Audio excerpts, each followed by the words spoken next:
Welcome back to the channel.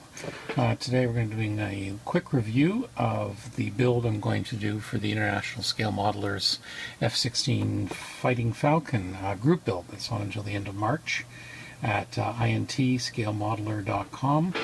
As usual, I'll put the links in the show notes in the YouTube notes underneath. Anyway, this is a kit I actually picked up at a flea market for $10, if you can believe it. I haven't done a lot of modern jets lately, and definitely haven't done any by Tamiya in a long time. I do a lot of their World War II stuff. I particularly like their Spitfire. They do a good job. So anyway, this is the F-16 CJ Block 50, 1/72nd scale from Tamiya. You know, standard Tamiya stuff. Some nice imagery on the sides with pictures. 3 different schemes in this one. So yeah, we're going to have a look. We're going to open it up and take a look and see what's in the box here. I have taken the bags, or the sprues off of the bags, except for the canopy, and I'll show you that in a few minutes. So we're going to do that, but we'll go through some of the sprues first. There's 1, 2, 3, 4, 5, 6, 7 sprues, plus the clear one. Plus the manuals and all that, so we'll go through those. I'll start with the clear one just to show you. So as usual, they all come in Tamiya bags, very nicely stapled. This is the clear sprue.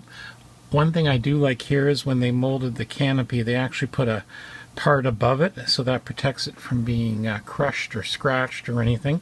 So that's kind of nifty. Looks in very good shape, so I'm really pleased about that. I'll put that one back in its little baggie here. If we have a second, there you go.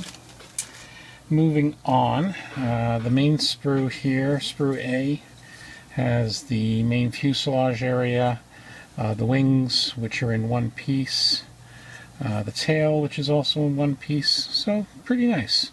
Usual nice crisp molding by Tamiya. Everything looks really good, I have to admit.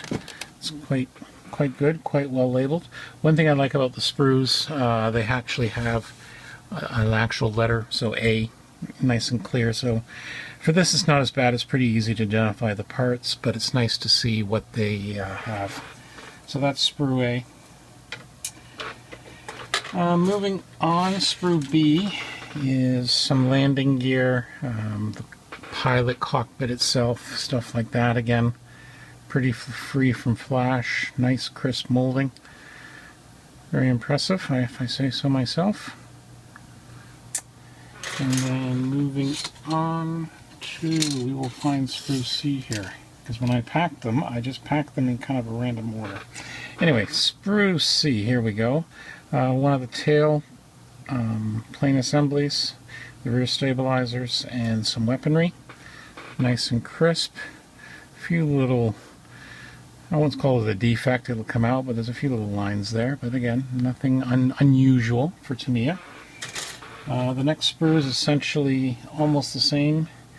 Again, it features the cockpit seat.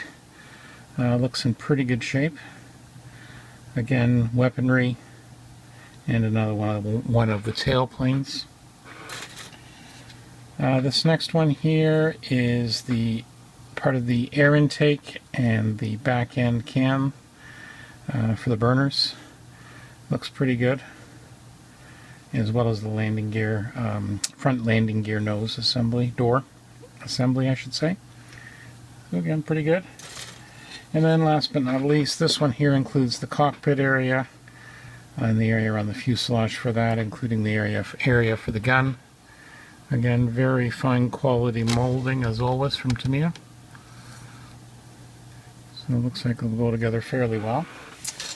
Okay, moving on, we have the decals. There's actually a total of 3 decal schemes for this kit, and some pretty attractive looking decals. I haven't decided yet what scheme I'm going to do, but there's a couple of possibilities there, so looking forward to that. We're going to put this one back in. And then on to the instructions and other things. There's 3 pieces of paper that come with this. The assembly instructions. We'll kind of go through these briefly. folds out standard, folds out the pages. The cockpit assembly actually goes in as a single tub. So I was looking at this earlier, so in theory it might be possible to do most of the painting and detailing and then put the cockpit tub in right at the end. That could be a possibility with the top thing, but I'll probably mask it as normal because otherwise you have to kind of play around with the top and bottom of the fuselage. But you know, there's some possibilities there. I might put the seat in at the end. Pretty straightforward instructions. The landing gear has a few possible fiddly sections, but again, if you follow it fairly clearly, I think you'll be alright. Definitely one area to look at is the assembly of the main gear doors and the way the doors and the fuselage attach together. Make sure they're correctly aligned. They do mention just to make sure things are aligned well. Good Tamiya paint color callouts, so are all through. Main landing gear doors, vertical fin, etc. And then, as I say, the seat and the cockpit assembly, at least the instrument panel, goes in right at the end. So that's interesting to see as well. Nose cone for the pilot tube. You can actually have the cockpit closed or open. And it does come with a couple of AIM 120 AMRAMs and a couple of sidewinders. That's the ordnance it comes with. So it's pretty clean. And that's only right at the edge of the wingtip. So there's no underwing ordnance. So there's some possibilities there if you wanted to do something. I think I'm going to build this pretty well out of the box. So I'm not too concerned about that. The second one is the general paint scheme. What's interesting here is it actually has the Tamiya paint can AS number callouts instead of the the regular ones in the jars. So again, a quick little bit of research, I found the correct equivalents for that. So that's fine. A couple of schemes here. One from the U.S. Air Force, Pacific Air Forces in Europe, and a tiger meat scheme from Colorado in August of 2001. That's fairly attractive too. I might actually look at that one. That's a nice attractive scheme. So again, nice to have it on a whole separate thing. And then last but not least is kind of some information about the aircraft. It's in several languages. What I like is this bit here. It actually goes through the various block designations and how things are different, how the aircraft progressed. And as I said, even though it didn't come with the extra ordnance, it does give a brief little reference on what you can put where for underwing stores. And again, a nice bit of history, a little illustrated about the aircraft, which has been around for quite a few years now. I remember it when I was just a lad. So yeah, pretty good. It's a two-sided sheet, but it is 5 or 6 languages, so it's really only half a sheet.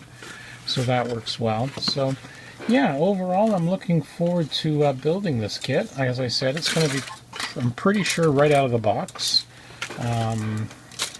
Not much else really to say about it, just I'm looking forward to it. And it should be a good build, so I'll do another video update as well as a build log in the group build section for the Fighting Falcon on ISM.com. Or not ISM, InternationalScaleModeler.com, I should say. And again, we'll have the link in the show notes. So thank you again, and we'll hope to see you for the next one. Thank you, and be well.